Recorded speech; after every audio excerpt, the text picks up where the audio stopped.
लाखों साल पहले जब पृथ्वी का चेहरा आज से बिल्कुल अलग था, एक असाधारण कहानी शुरू हुई। ये कहानी है मानव की उत्पत्ति की। अफ्रीका के घने जंगलों और खुले सवाना मैदानों में हमारे सबसे शुरुआती पूर्वजों ने पहला कदम उठाया।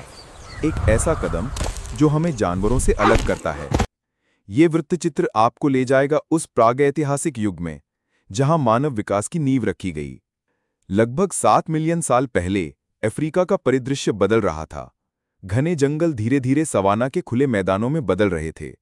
यहाँ पेड़ों पर रहने वाले हमारे पूर्वजों को नई चुनौतियों का सामना करना पड़ा।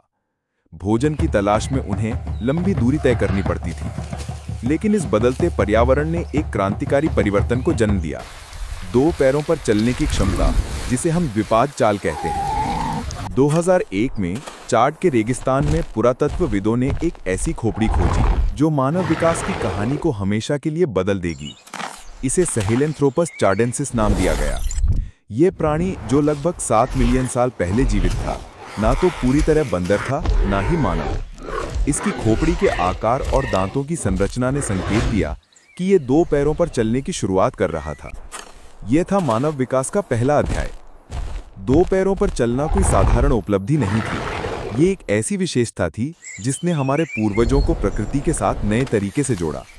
उनके हाथ अब खाली थे, जिससे वे भोजन इकट्ठा कर सकते थे, वस्तुओं को ले जा सकते थे और भविष्य में उपकरण बना सकते थे। ये क्षमता उन्हें अधिक दूरी तक देखने और शिकारियों से बचने में भी मदद करती थी। लेकिन ये परिवर्तन आसान नहीं था। हड्डियों और मांसपेशियों को इस नए तरीके के लिए अनुकूलित होने में लाखों साल लगे। सहेलेंथ्रोपस जैसे प्राणी जंगलों और सवाना के बीच रहते थे। वे फल, पत्तियां और छोटे कीड़े खाते थे। उनके दिमाग छोटे थे, लेकिन उनकी सामाजिक संरचना जटिल होने लगी थी। वे समूहों में रहते थे, जो उन्हें शिकारियों से सुरक्षा देता था। वैज्ञानिकों का मानना है कि ये प्राणी संभवतः संकेतों और ध्वनियों के माध्यम से संवाद करते थे, जो भाषा की शुरुआत का संकेत देता है। पुरातत्वविदों ने सहेलेंथ्रोपस के जीवाश्मों के साथ साथ अन्य प्रारंभिक होमिनिन्स की खोज की, जैसे ओरोरियन टुगेनेंसिस और आर्डिपिथेकस रेमिडस। इन जीवाश्मों ने हमें बताया कि मानव विकास एक सीधी रेखा में नहीं हुआ। ये एक जटिल वृक्ष की तरह था, जिसमें कई शाखाएं थीं। कुछ प्रजातियां विकसित हुईं तो कुछ विलुप्त हो गईं, लेकिन प्रत्येक खोज हमें हमारे अतीत के करीब ले जाती है। प्रागैतिहासिक अफ्रीका का बदलता पर्यावरण मानव विकास का एक प्रमुख चालक था। जैसे जैसे जंगल सिकुड़ते गए, हमारे पूर्वजों को नए भोजन स्रोतों की तलाश करनी पड़ी। ये वो समय था जब मांस खाना शुरू हुआ, जिसने उनके दिमाग को और विकसित किया। सहेलेंथ्रोपस और उनके समकालीन प्राणियों ने हमें सिखाया कि अनुकूलन ही जीवित रहने की कुंजी है। मानव विकास की शुरुआत केवल एक प्रजाति की कहानी नहीं है। ये लाखों साल की मेहनत, अनुकूलन और प्रकृति के साथ तालमेल की कहानी है। सहेलेंथ्रोपस चाडेंसिस ने वो पहला कदम उठाया जिसने हमें उस प्रजाति की ओर ले गया जो हम आज हैं। लेकिन ये केवल शुरुआत थी। अगले चरण में हम देखेंगे कि कैसे ऑस्ट्रेलोपिथेकस जैसे प्राणियों ने इस यात्रा को आगे बढ़ाया और कैसे उपकरण का आविष्कार मानव इतिहास का अगला बड़ा कदम बना। हमारी कहानी अभी खत्म नहीं हुई। ये प्रागैतिहासिक युग हमें याद दिलाता है कि हम प्रकृति का हिस्सा हैं और हमारा विकास उसकी चुनौतियों और अवसरों का परिणाम है। आइए इस यात्रा को और गहराई से समझें, जहां हर कदम हमें मानव होने का अर्थ सिखाता है। सवाना हमारे पूर्वजों का अकेला घर नहीं था। वे विशाल हाथियों, तेज दौड़ने वाले हिरणों और खतरनाक शिकारियों जैसे प्राचीन बिल्लियों के साथ रहते थे। लेकिन वे केवल शिकार नहीं थे।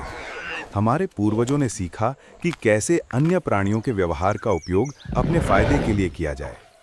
उदाहरण के लिए, वे गिद्धों को आसमान में उड़ते देखकर मरे हुए जानवरों के स्थान का पता लगाते थे। ये पर्यावरण के साथ एक गहरा रिश्ता था, जहां हर प्राणी एक दूसरे से जुड़ा था।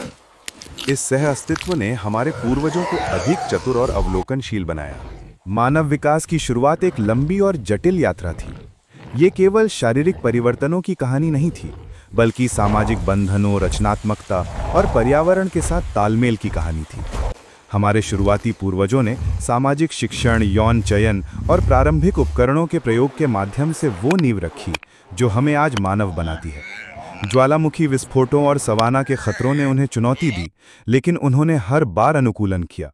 ये वो समय था जब मानवता का पहला अध्याय लिखा गया, और ये कहानी अभी खत्म नहीं हुई है।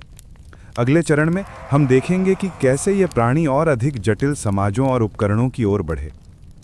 प्रागैतिहासिक अफ्रीका की ये कहानी हमें याद दिलाती है कि हम प्रकृति का हिस्सा हैं। हमारे पूर्वजों की जिज्ञासा, उनके सामाजिक बंधन और उनकी अनुकूलनशीलता ने हमें वो बनाया जो हम आज हैं।